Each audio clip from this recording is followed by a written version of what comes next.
So when criticized, respond in meekness. You know what that means? Several things. First of all, I think it means sometimes the best response is no response. Jesus said, turn the other cheek. You say, if I do that, turn the other cheek, I'd be weak. I'll get taken advantage of. I'll look silly.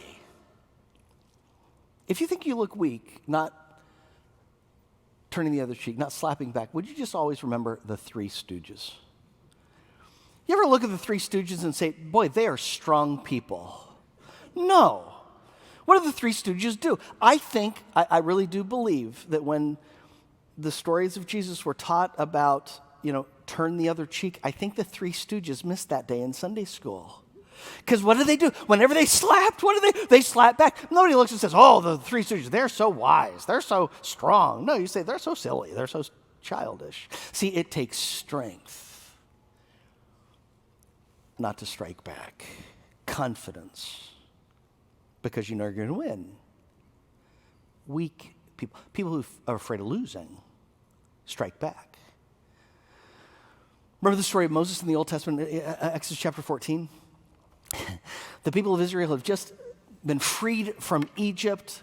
Pharaoh changes his mind, sends his armies, the strongest armies in the world, to pursue them and bring them back.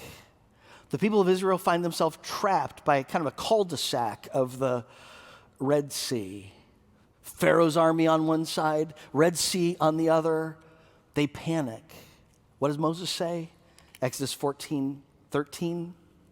Don't be afraid, stand firm, and see the Lord's salvation that he will accomplish for you today. The Lord will fight the battle for you. You must be quiet. Are there any battles that you're facing right now that you're really tempted to respond in the flesh?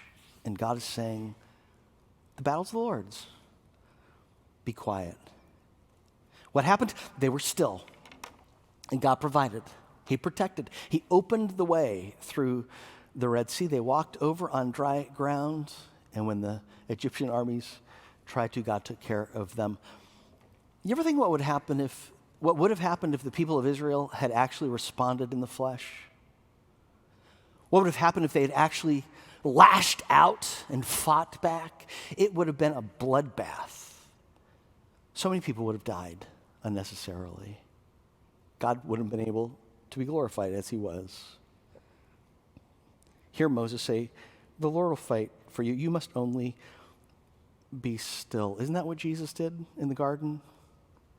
He could have fought back. He could have called down a legion of angels. Boy, that would have been so impressive. Jesus calls down this legion of angels that just kind of wipes out the people that are going to arrest him. People would have believed. That would have been impressive. But Jesus says, put the swords away. God has this. And God brought victory.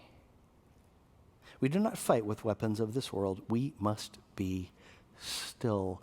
Not because we're weak, but because we're so confident of our victory.